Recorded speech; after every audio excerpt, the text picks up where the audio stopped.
Ngayon, ang mindset ng rider, magulang kayo Mga malalaki na yung kumpanya, di pa kami kikita sa inyo ng libo. Ang ginagawa ng rider, nanggugulang na rin. Gulangan. Total, di nyo naman kayo mahuhuli. Mhm. Puro lang kayo pilot study. Dalubhasa na nga ako eh. Sa Okay. tagal ng pilot study, graduate na ako. 4 na taon. Magmamasteral na. Tapos nagtataka ngayon, bakit walang booking, ba't naghahabal, ang tatalino natin sa gobyerno eh. Mas matatalining nasa kalsada. Kami yung nagsiservisyo eh. Ayaw nyo makinig sa amin, di gagawa kami ng para kumita kami ng mas malaki rin. So, Kung hindi natin po ililigal to, ilang taon na? Si Ariel nga eh. Tumanda na rin eh. so sino sinisisi mo dito? Gobyerno na po.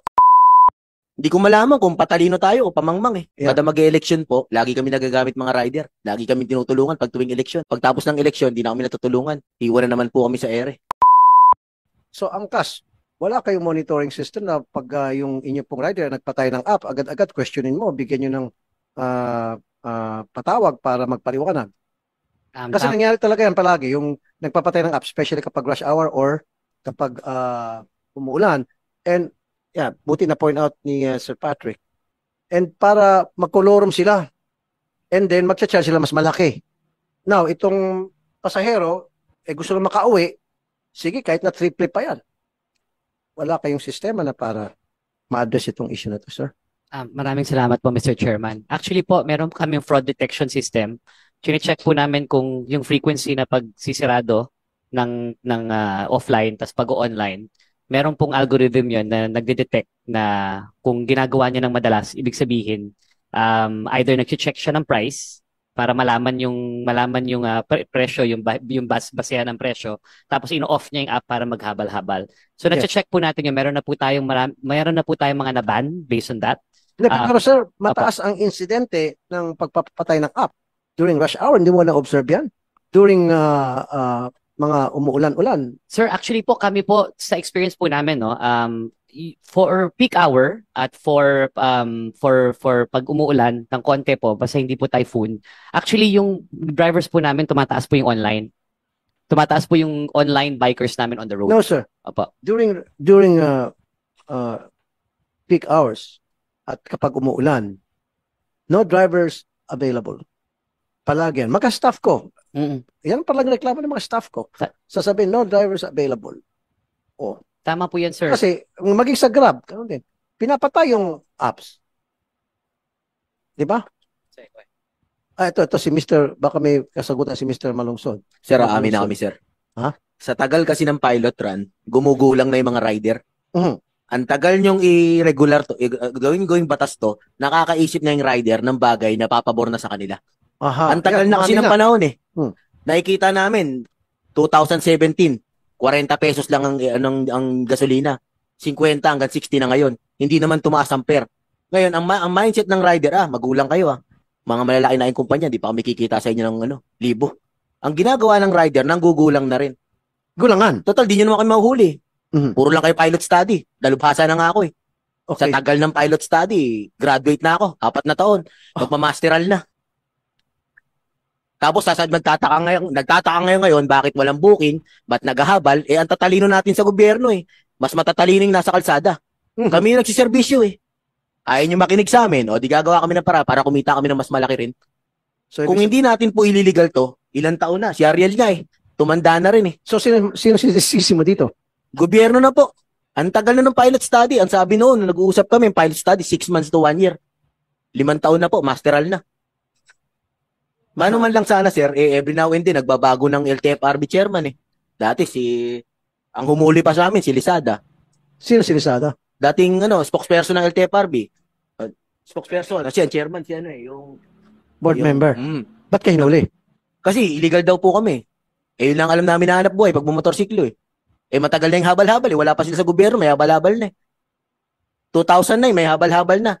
Pinopost na ni Congressman H. Durano. Hanggang ngayon, namatay na si Representative Raul Delmar ng Cebu. Andiyan pa rin yung panukala na yun. Nananatili yung pilot run eh. Hindi ko malaman kung patalino tayo o pamangmang eh. Attorney Cuadis, pakisagot lang. Or you want to answer that? Mr. Chair? Sasagot naman po si Chair Guadis, but ano tawag po dito na nagugustuhan ko yung sinasabi ni Mr. Maglusod because basically yun po yung reality on the ground. Syempre po, it's connected sa amin, sa gobyerno, sa ating mga big players, and with due respect even sa ating pong proseso sa paggagawa ng batas, siguro it's a wake-up call in such strong statement po, no? But we appreciate that. So, Chair Guadis, please.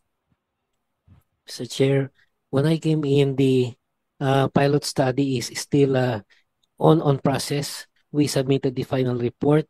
Both houses, Committee on Transportation for both High Senate and the lower house. When was it submitted?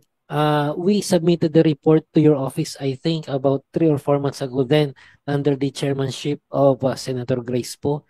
The committee report for the... We will submit now if... You submitted to us? Yes, of course, Mr. Chair. To me, to my We office, have an because I'm the new available chairman? copy. Yes, Mr. Chair. Okay. The version for the lower house was submitted. In fact, the lower house had already passed the bill on its third and final reading, and then inaangat na po sa Senate for the Okay. disposition of the Senate. So ang bola ho ngayon nito is in the Senate, Mr. Chair, and Okay. if you haven't received one, I can give you one today. I have Okay. a soft copy which I can furnish you. Mr. Maglunsod, thank you so very much for raising that issue. And I didn't know na may problema din pala dito sa side ng legislative, yung paggagawa ng batas at nasa Senate. And bago lang po akong chairman ng transport. So baka na-overlook lang yon. So I'll look into it. I'll make sure na the ball will start rolling again. Paliwanag ko lang sir, kasi dati pumasa na yan sa Congress, 17 Congress, pasado sa sa Congress. Hindi pumasa sa Senado. 18 Congress, pasado doon sa Senado. Hindi pumasa sa Congress. 19 Congress, pumasa sa Congress, sa Senado po ngayon, hindi na naman. Kasi sir, yeah. Kada mag-election po, lagi kami nagagamit mga rider. Lagi kami tinutulungan pag tuwing election. Pagtapos ng election, hindi na kami natutulungan. Iwan na naman po kami sa ere. May mga, let me explain to you a little bit on how it works sa pagpapasa ng batas. In fact, ako mismo nakaramdam yan. Yung pinasa ko yung Magna Carta for Seafarer. May dadaan kang proseso, first reading, second reading, third reading, and then after that, then ipapasa mo yun sa Malacanang for signature. May mga lobbyist kung tawagin na para harangin yung bill na yun, especially kung may mga apektuhan na ibang sektor. So, magkakaroon ng lobbying. So, ako, fortunately, nalampasan ko yun at naipapasa ko yung Magna Carta for Seafarers. Now, I'm gonna do it again one more time. Titignan ko yung batas na yun once na na-submit sa akin yung sinasabi niya, Tony Guadis, yung report. And then, I'll keep the ball rolling again to make sure na yun ay may pasang batas, hopefully. Umani naman ito ng iba't ibang reaksyon mula sa ating mga netizens. Ayon kay Wendell Baltazar, hindi ko malaman kung patalino tayo o pamangmang, that part was solid ender of his statement.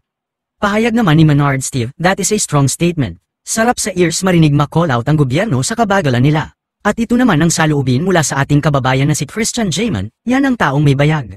Salute sa iyo Paps, ituloy mo lang yan para sa karapatan ng mga riders. Mga kababayan, feel free to comment below para maglabas ng saloobin sa balitang ito.